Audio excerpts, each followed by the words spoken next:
नमस्कार प्यारे बच्चों, मैं संदीप कुमार आर्य, शिक्षक जीआरबी इंटर कॉलेज राठ से। प्यारे बच्चों, कोरोना जैसी महामारी के चलते हम सभी लोग बहुत परेशान हैं, लेकिन जो शासन प्रशासन द्वारा निर्देश दिए जा रहे हैं उनका हमें अनुपालन करना चाहिए। हमें समय समय पर हाथों को धुलना चाहिए, सैनिटाइजर का प्रयोग करना चाहिए, साथ में ही अपने आसपास के लोगों को जागरूक भी करना चाहिए। हो सके तो अपने आसपास जो भी असहाय लोग हैं उनकी मदद भी करना चाहिए, क्योंकि इन विषम परिस्थितियों में कई परिवार ऐसे भी होंगे जिनका भरण पोषण करना मुश्किल हो रहा होगा। तो ऐसे लोगों की हमें मदद करना बहुत ज़रूरी है, क्योंकि एक मानव जीवन के अनुरूप अगर हम अपने समाज के लोगों की अगर कुछ मदद कर पाएंगे तो उससे दूसरा व्यक्ति भी खुश रहेगा और हमें भी प्रसन्नता मिलेगी। प्यारे बच्चों, इस समय आरोग्य सेतु नामक ऐप चलाया गया, उसका भी आप उपयोग करिए। और बच्चों की पढ़ाई के लिए इस समय दूरदर्शन में भी कार्यक्रम प्रस्तुत किया गया है, तो आप लोग उसके अनुसार भी उनको देखकर भी बड़े अच्छे टीचरों द्वारा बहुत अच्छे तरीके से पढ़ाया जा रहा है। आप उस टीवी के माध्यम से भी अपनी शिक्षण गति को बढ़ा सकते हैं। तो प्यारे बच्चों, हम लोग पढ़ रहे थे इंटरमीडिएट में जो चैप्टर था हमारा आबव्यू में हम लोगों ने 3.1 एक्सरसाइज पूरी कंप्लीट कर रखी थी। अब 3.2 एक्सरसाइज के लिए हम पहले उसके कुछ नियम पढ़ेंगे कि क्या है। अगर आप नियम को अच्छी तरीके से समझ जाएंगे तो आगे जो सवाल आएंगे उनको आप आसानी से समझ पाएंगे। तो क्या है बेटा, सबसे पहले हम बात करेंगे यहाँ पर आबव्यूहों का योग। जो आबव्यू है, आबव्यू का योग कैसे किया जाता है आपको रटना नहीं, बस समझना है थोड़ा क्या होता है। आबव्यू का योग क्या है? आबव्यू का योग सबसे पहली बात जरूरी है, तो जब दो आबव्यू हो या तीन आबव्यू हो, वो आबव्यू एक ही क्रम के होना चाहिए। जैसे हमारे पास कोई एक आबव्यू ए है आई जे, जिसका क्रम है एम क्रॉस एन का, और जो बी आबव्यू है उसका भी जो क्रम है वो एम क्रॉस एन का है। सबसे पहली बात तो दोनों आबव्यू या तीन आबव्यू चार आबव्यू जितने भी आबव्यू होंगे सब एक ही क्रम के होने चाहिए। जो आबव्यू का योग होता है उनके संगत पदों के योग के बराबर होता है। बताया, आबव्यू का जो योग होता है उनके संगत पदों के योग के बराबर होता है। अभी क्लियर करते, जैसे हम यहां पर बात करें योग के लिए, तो a प्लस बी बराबर क्या आएगा हमारे पास ए आई जे, जिसका क्रम तो हमें पता है m बाई एन का है, प्लस b जिसका क्रम भी हमें पता है m बाई एन का है। अगर आप इनका टोटल करेंगे तो हमारे पास निकलेगा इस प्रकार a I J plus b आई जे, और क्रम इसका भी क्या आएगा m बाई एन का आएगा। लेकिन जो हमने परिभाषा बताई है, अब ये तो हो गया संकेत के रूप में, परिभाषा के अनुसार हम सवाल को लगाएंगे। एग्जाम्पल के रूप में हमने ले रखा है ए इक्वल हमारे पास है 1 2 3 4, और जो हमारे पास बी इक्वल दिया गया है वो है 3 4 या 3 5 4 2। अब आप इसका क्रम देखिए, ये कितने का है 2 बाई 2 का है, क्योंकि देखिए पंक्तियां कितनी हैं, पहली पंक्ति और दूसरी पंक्ति। पहली पंक्ति 2 हो गई और स्तंभ कितने हो जाएंगे 2, तो इसलिए 2 बाई 2 का। सेम कंडीशन ये भी है 1 और 2, तो आपने लिखा 2 बाई 2 का, ये हो गया। तो हमने पहली कंडीशन बताई कि तो दोनों एक ही क्रम के होना चाहिए। अब जो इनका योग होता है उनके संगत पदों के योग के बराबर होता है। जैसे अगर हम इसका टोटल अगर निकालेंगे a प्लस बी, तो संगत क्या है, जैसे पहला है ये पहली पंक्ति पहले स्तंभ में रखा हुआ है, तो ये भी पहली पंक्ति पहले स्तंभ में ही रखा हुआ है। तो आप इसको क्या लिखेंगे 1 और 3, साथ में इकट्ठा 4 लिख सकते थे, या हमने 1 प्लस 3 कर दिया, तो ये 1 और 3, तो 1 प्लस 3 हो जाएगा। अगले में देखिए पहली पंक्ति दूसरा स्तंभ, और ये भी पहली पंक्ति है दूसरा स्तंभ है, तो इसलिए हम इसको लिखेंगे 2 प्लस 5। अगले में आएंगे, ये दूसरी पंक्ति का पहला स्तंभ है, तो ये भी दूसरी पंक्ति का पहला स्तंभ। ये संगत को मतलब जो जिस स्थान पर उन्हीं का ही योग करना है। तो ये 3 और ये 4, तो 3 प्लस 4 हो जाएगा। इसी प्रकार ये 4 और 2 का टोटल हो जाएगा।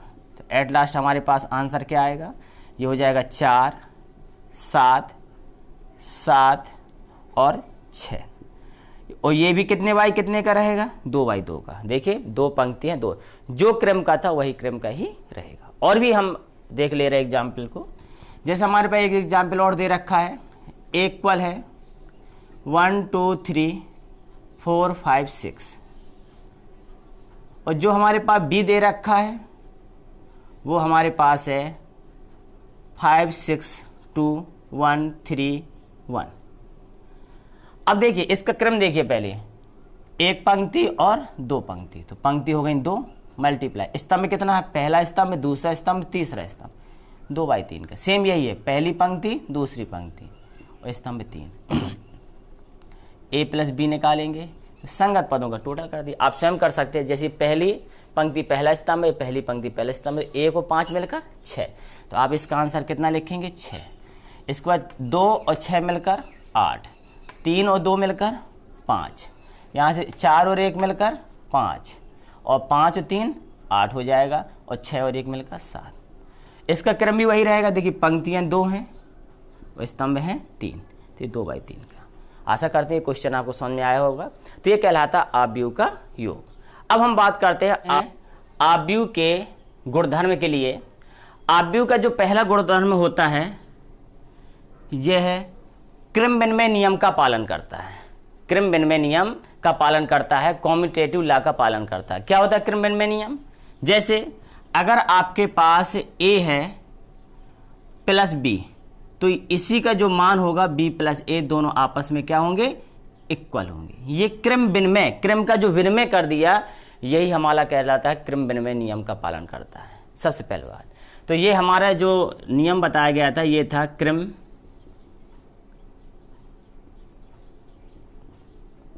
विनिमय नियम का पालन करता है। अब देखिए, अगर हमारे पास कोई आव्यूह ए है 2 3 4 5, और आव्यूह जो बी है 3 2 2 1, ये 2/2 का है और ये भी 2/2 का है। अगर हम इसमें a प्लस बी निकालेंगे पहले, तो a प्लस बी निकालने के लिए क्या होगा? a के मान रखेंगे आप 2 3 4 5 प्लस v आव्यूह को रखेंगे 3 2 2 1। अगर आप इनका योग करेंगे तो क्या पाएंगे? सेम कंडीशन वही है, पहली पद वाले को जोड़ेंगे, पहली पंक्ति पहला स्तंभ, जो जिसका अवयव जिस स्थान पर हो गया तो उसके संगत पदों को जोड़ेंगे तो ये आ जाएगा 5, 3 और 2 मिलकर 5, 4 और 2 मिलकर 6, और 5 और 1 मिलकर 6। ये a प्लस बी हो गया। अगर इसी का हम b प्लस ए निकालेंगे तो अब b को आगे रख देंगे। b आव्यूह क्या था हमारे पास? 3 2 2 1 प्लस a को पुट करेंगे तो a हमारा कहलाएगा 2 3 4 5। अब इनका योग करिए आप, तो ये वही कंडीशन है सेम, 3 और 2 मिलकर 5 हो जाएगा, 2 और 3 मिलकर 5 हो जाएगा, 2 और 4 मिलकर 6 हो जाएगा, और 1 और 5 मिलकर 6 हो जाएगा। इस प्रकार अगर आप ये देखेंगे, ये भी 2/2 का है, ये भी 2/2 का है, तो एक नियम क्लियर हो गया होगा। आप ये क्रम विनिमय नियम का पालन करता है। हम इसका दूसरा नियम होता है साहचर्य नियम।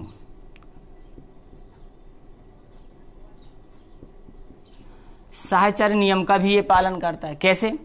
आप देखिए, जैसे हमारे पास है a plus b plus c equal होगा a प्लस बी, ब्रैकेट लगा दी, प्लस सी। अभी ब्रैकेट के बाहर वाले पद में a था, ब्रैकेट के बाहर वाले पद में सी है। सेम वही कंडीशन है, कोई अलग सवाल नहीं है। इसी सवाल को हम लोग और बनाते हैं। जैसे a हमारे पास छोटा सा कोई क्वेश्चन ले रहे हैं 1 2 3 4 5 6, यह हमारे पास 2/3 का होगा। अगला क्वेश्चन ले लिया b बराबर, सॉरी आव्यूह, तो b बराबर जो होगा वो हमने ले लिया है 2 3 4 1 2 1, ये भी 2/3 का हो जाएगा, 2/3 का। अगली कंडीशन में c कंडीशन जब आएंगे तो c में हम लिख लेंगे 1 2 5 2 1 5, ये भी 2/3 का हो गया। अब सहचार्य नियम के अनुसार पहले हमें जरूरत है किसकी? a प्लस ब्रैकेट के अंदर b प्लस सी। तो आपने a को बाहर लिख दिया, पहले आप इनको ऐड करेंगे दोनों का, b और c का। अब b और c का जब टोटल निकालना है तो आप पहले b और c की वैल्यू रखिए। b का वैल्यू कितना हमारे पास? b हमारे पास दे रखा था 2 3 4 1 2 1 प्लस जो c हमारे पास 1 2 5 2 1 5। इधर से रहेगा a प्लस, इनको टोटल करेंगे आप, 2 और 1 मिलकर कितना हो जाएगा? 3, 3 और 2 मिलकर 5, 4 और 5 मिलकर 9, 1 और 2 मिलकर 3, 2 और 1 मिलकर 3, और 1 और 5 मिलकर 6। अब a की वैल्यू भी पुट कर देंगे तो a की वैल्यू हमारे पास क्या है? 1 2 3 4 5 6, और ये इनका टोटल आया था हमारे पास 3 5 9 3 3 6। ऐड करिए, ये 1 और 3 मिलकर हो जाएगा 4, 2 और 5 मिलकर हो जाएगा 7, और 3 और 9 मिलकर हो जाएगा 12, और इसके बाद 4 और 3 मिलकर हो जाएगा 7, 5 और 3 मिलकर हो जाएगा 8, और 6 और 6 मिलकर हो जाएगा 12। ये अभी हमने LHS निकाला। अब इसका हम RHS ने A plus B bracket plus C. तो पहले आप A और B का टोटल कर लीजिए। A आप B जो हमारे पास दिया गया है 1 2 3 4 5 6, प्लस जो V आप B दिया गया है वो है हमारे पास 2 3 4 1 2 1, 2 3 4 1 2 1, और प्लस लगा देंगे C। इनका पहले टोटल कर लीजिए आप, क्योंकि ब्रैकेट इनमें लगा तो इन्हीं का वरीयता दे दी हम लोगों ने। तो क्या पाएंगे, 1 और 2 मिलकर 3, 2 3 मिलकर 5, 3 और 4 मिलकर 7, 4 और 1 मिलकर हो जाएगा 5, 5 और 2 7, और 6 और 1 मिलकर 7, प्लस सी को रख देंगे। सी हमारे पास है 1 2 5, 1 2 5, 2 1 5। इनका टोटल पुनः करिए तो टोटल आएगा 3 और 1 मिलकर 4, 5 और 2 मिलकर 7, और 7 5 12, 5 और 2 मिलकर हो जाएगा 7, और 7 और 1 8, और 7 5 12।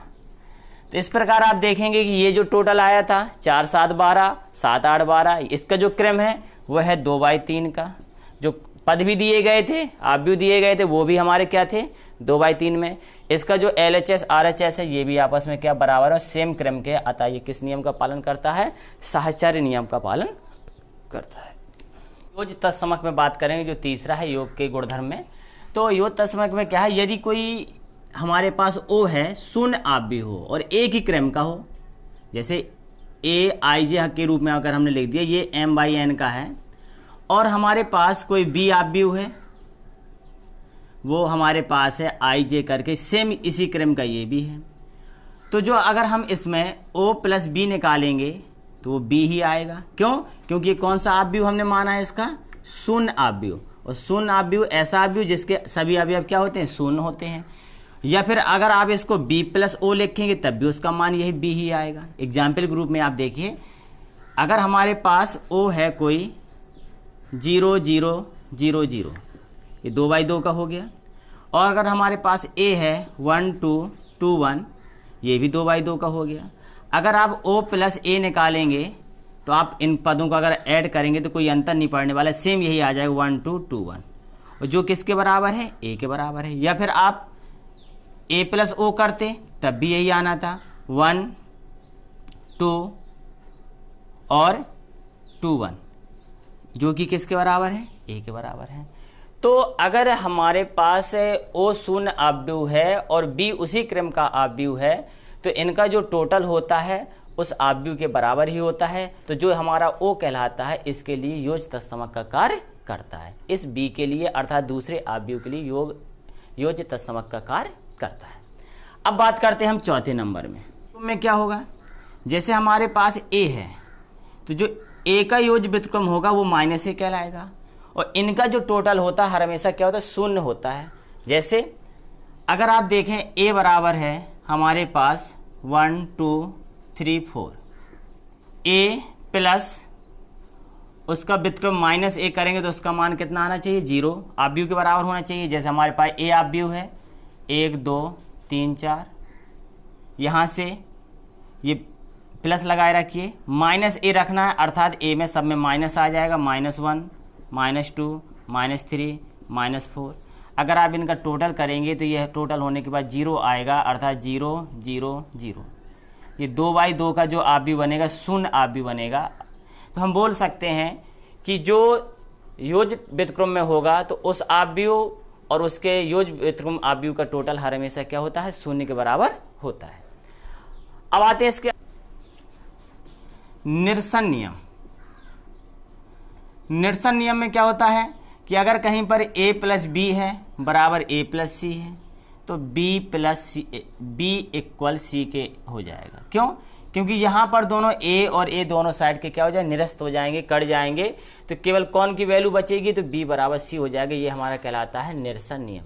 तो ये हम लोगों ने पढ़े आव्यूह के योग के गुणधर्म पढ़े। इसी प्रकार आव्यूह के अंतर के नियम हैं। हम लोगों ने पढ़ा आव्यूहों का योग, उसके गुणधर्म पढ़े। अब हम बात करते हैं अंतर की। तो आव्यूह के अंतर में क्या होगा, जैसे कि हमारे पास कोई आव्यूह A है,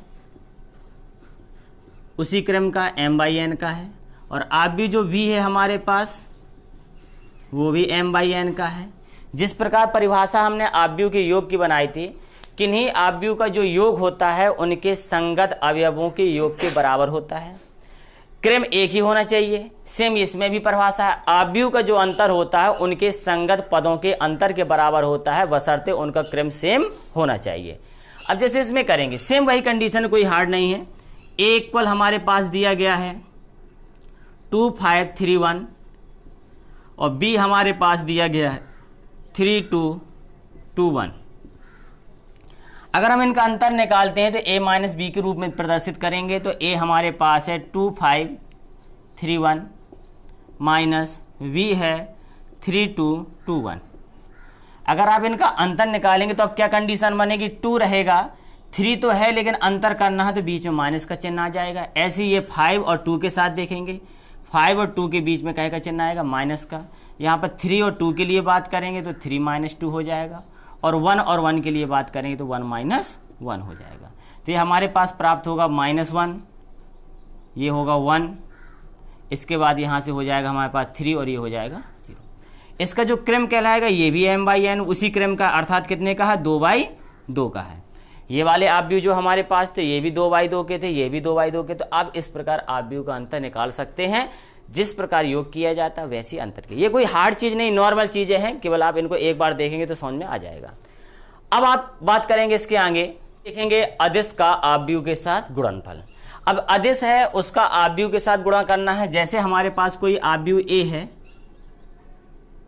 IJ के रूप में, ये m/n क्रम का है।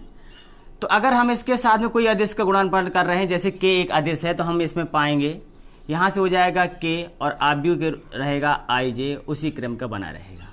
अर्थात जो ये गुणा होगा सभी पदों में होगा। एग्जाम्पल के रूप में अगर हमारे पास A आव्यूह दिया गया है 1 2 3 4 और आपसे कह दिया जाए इसमें 2A निकालिए, अर्थात यहाँ पर जो 2 है वो किसका काम कर रहा है, अदिश का काम कर रहा है।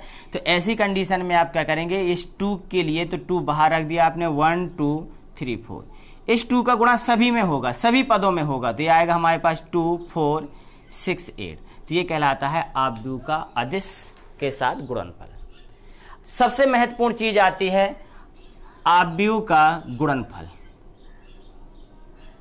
आव्यूह का गुणनफल, अब आव्यूह का गुणनफल क्या कहलाता है, यह महत्वपूर्ण है आपके लिए सीखना। सबसे पहली शर्त यह है कि आव्यूह के लिए, जैसे कोई आव्यूह A है तो यहां पर हमारे पास दिया गया है ये m/n का है। तो आव्यूह जो B होना चाहिए उसके लिए ये हमारी कहलाती थी पंक्ति और ये कहलाती थी हमारे पास स्तंभ। ये रो होते थे, ये कॉलम होते थे। और इसमें अगर बात करें तो ये हमारे पास रो है और ये हमारे पास कॉलम है। जब भी आव्यूह का गुणनफल करना है तो आपको ये कंडीशन देखना है कि जो यहाँ पर स्तंभ थे वो यहाँ पर उतनी ही संख्या में पंक्ति होना चाहिए। अगर ऐसा होगा तभी गुणनफल हो पाएगा, वरना गुणनफल होना संभव नहीं है। बात समझ रहे हैं। जैसे हमारे कहने का मतलब हुआ कि अगर इसका क्रम 2/3 है तो इसका क्रम आपका 3/1 हो सकता है, 3/2 हो सकता है, 3/3 हो सकता है, 3/4 कुछ भी हो सकता है, लेकिन ये आगे के पद और न ये लास्ट के पद, ये आपस में इनकी संख्या बराबर होनी चाहिए। अगर ये बराबर है, यहां पर तो कुछ भी हो सकता है स्तंभ में, लेकिन इसकी पंक्तियों की संख्या और इसकी स्तंभों की संख्या दोनों आपस में बराबर होनी चाहिए। अब एग्जाम्पल से क्लियर कर लेंगे हम लोग। जैसे हमारे पास A आव्यूह दिया गया है 1 2 3 4, ये 2/2 का आव्यूह है। और हम लोगों ने एक सिंपल सा ही एक और ले लिया 3 2 1 2, ये भी 2/2 का आव्यूह है। जब इनका गुणनफल करेंगे तो गुणनफल करने पे हम पाएंगे, तो गुणनफल के लिए ए बी निकालेंगे तो ए बी में आएगा, पहले ए को रखिए 1 2 3 4 और ये आएगा 3 2 1 2। जब भी आव्यूह का गुणनफल किया जाता है तो पहले हमारे पास पंक्ति गुणे स्तंभ होता है। जैसे इसमें देखिए, पहली पंक्ति का गुणनफल हम पहले स्तंभ से करेंगे। पहली पंक्ति का गुणा हम पहले स्तंभ से करेंगे। 1 का गुणा हम 3 से करेंगे तो 3 आएगा, प्लस लगाएंगे 2 का गुणा 1 के साथ करेंगे तो 2 आएगा। क्लियर करिए, पहले पद का गुणा इस पहले वाले पद से करें तो 1 का गुणा 3 में किया तो 3 आएगा, 2 का गुणा 1 में करेंगे तो 2 आएगा। फिर आगे नीचे वाले पद में आ जाएंगे। इसमें अब ये कौन सी दूसरी पंक्ति है, लेकिन स्तंभ पहले के साथ ये पहला स्तंभ जा रहा है तो 3 का गुणा 3 में करेंगे तो 9 आएगा, और 1 का गुणा 2 में करेंगे तो 2 आएगा। ये पहली हमारा स्तंभ कंप्लीट हो गया। अब दूसरे स्तंभ के लिए बात करेंगे तो ये दूसरा स्तंभ हम इधर आ जाएंगे। तो पहली पंक्ति के साथ गुणा करना है तो पहली पंक्ति दूसरा स्तंभ, 1 का गुणा 2 में किया तो 2 आएगा, 2 का गुणा 2 में किया तो 4 आएगा। अब नीचे वाले के साथ गुणा करेंगे, 3 का गुणा 2 में किया तो 6 आएगा, और 4 का गुणा 2 में करेंगे तो 8 आएगा। तो इस प्रकार हमारे पास आएगा ये 5, ये हो जाएगा 6, ये हो जाएगा 11, और ये हो जाएगा 8 6 14। इस प्रकार ये आव्यूह का गुणनफल ज्ञात कर लेते हैं। तो प्यारे बच्चों, ये तो हम लोगों ने कुछ इसके नियम गुणधर्म पढ़े। अब जो अगली वीडियो होगी उसमें हम लोग इसके सवाल लगाएंगे। पहले आप इनको बेस को कंप्लीट करिएगा। अगर ये समझ में आ गया तो सवाल लगाना कोई कठिन नहीं रहेगा, आसानी से आप लोग लगा पाएंगे। तो इसलिए आप लोगों को बस एक ही फिर से हम संदेश कहना चाहेंगे, घरों में रहिए, सुरक्षित रहिए, लेकिन पढ़ाई में जरूर ध्यान करिए। हमारे साथ बने रहिए क्योंकि हम हैं आपके साथ। जय हिंद।